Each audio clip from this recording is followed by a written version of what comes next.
Joe Rogan and UFC middleweight champion Israel Adesanya got together at the Joe Rogan Experience and had an interesting conversation about City Kickboxing, a kickboxing gym located in New Zealand where Israel trains among many other professional fighters. Israel began talking about what he loved about the gym, what he did for others, and what others did for him inside City Kickboxing. I like to make these guys second guess themselves, like just get stuck, like, okay, he's right here. Like, okay, I gotta reset right here. Okay, cool. Oh, just got jabbed. And then they just get flustered. And they can talk all this stuff, like, oh, we're gonna do this and that, right? And it's different when you see it on TV, but when you're in, because I've had it done to me. I've got teammates that do it to me all the time. If I'm not on my game, they do it to me. I'm like, so this is what it feels like. Israel is referring to how teamwork functions inside City Kickboxing. The current UFC champion is saying that in the gym, everyone helps each other correct their mistakes. No one is better than the others. Joe and Israel later went on to talk about how New Zealand combat sports are coming back to be at the top of the game. Israel explained how they used to have top-level kickboxing worldwide, but that for a while, they fell off. But now, the middleweight champion, along with his teammates, are set to bring New Zealand kickboxing to a higher level. When K1 was the pinnacle of combat sports, right? New Zealand, Australasia was on top. You had Ray Sefo, Mark Hunt, Doug Viney, Jason Vimore, Jordan Tai, guys from that side of the world, running it, and other sides of the world as well. But I felt like we fell off, and then New Zealand combat sports kind of took a lull for a few years, a long time, and now we're doing it again. Like guys like me, Dan, Shane, Kai, we're about to take it to the next level, and then bring NZ sports again all the way up. So what do you think about what Israel and Joe said about the kickboxing level in New Zealand? Do you think people like Israel Adesanya and Dan Hook are doing a good job representing the region? Drop a comment on what you think about this. Ultimate Fighting Championship President Dana White announced on Tuesday via Instagram that the UFC's first 3 events of 2021 will begin with a fight night on January 16th and end with a very hyped matchup between Dustin Poirier and Conor McGregor at UFC 257. Dana affirmed that the events will take place at Yas Island in Abu Dhabi. Dana White has long maintained in his interviews that this was the plan all along.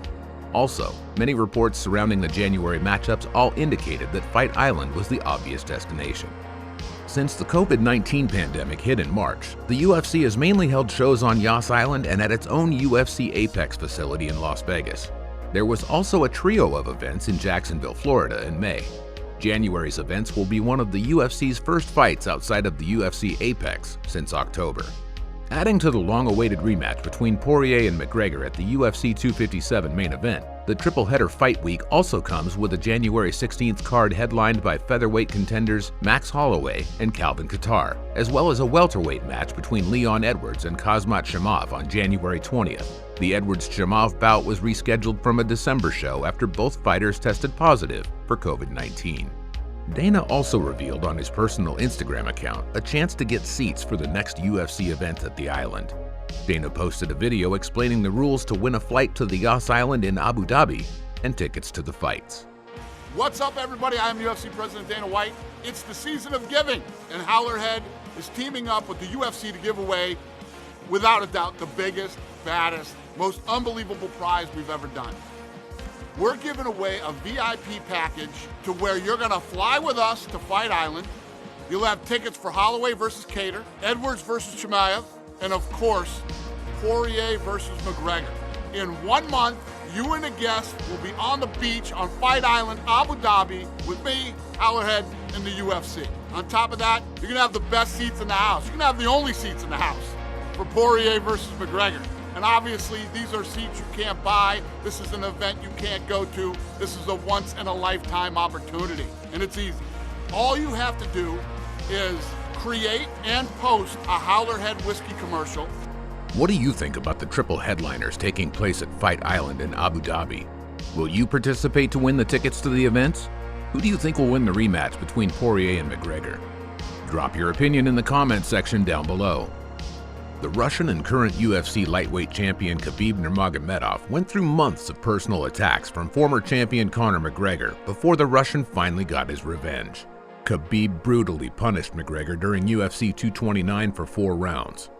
Khabib walked out of the T-Mobile Arena in Las Vegas with a security guard after initiating a post-fight brawl, But he also remained the undisputed UFC lightweight champion and reinforced his reputation as one of, if not the best, pound-for-pound fighters on the planet. The rivalry between these fighters went on to become a personal conflict, and although it took a darker tone going beyond just business, compared to some of the other great conflicts in UFC history, this event will go down as a noticeable turning point for the UFC. The Russian Khabib added another victory to his unbeaten record and announced himself as a certified PPV star capable of carrying the responsibility, while Conor, once again, became a recluse. However, after the fight, Khabib Nurmagomedov admitted in a Russian press conference that he was disappointed in his opponent for breaking psychologically during the fight. Ну вот думал, что он тот будет хамить, потом, когда я начал газовать, он говорит, это только бизнес. Что даже, честно, что даже обидно стало. Что я думал, что он может какой-то это психологически, что он вывезет, да, так скажем, я его бью там, разговариваю с ним, он говорит, это только бизнес. Это мне говорит о том, что он, знаешь, как хочет меня успокоить, чтобы я его сильно не бил. Это когда отец сына наказывает, и он отмазывается перед отцом. Ну, примерно вот такое положение. Так что психология, она очень сильная вещь. But now, the Irish 32-year-old is a former two-weight world champion and is hoping to reclaim the 155-pound belt after the Eagles' retirement, following the conclusion of UFC 254. McGregor will rematch Dustin Poirier at UFC 257 on January 23rd in the hopes of putting himself into title contention with a victory against another former opponent. What do you think about what Khabib said of McGregor's mental strength?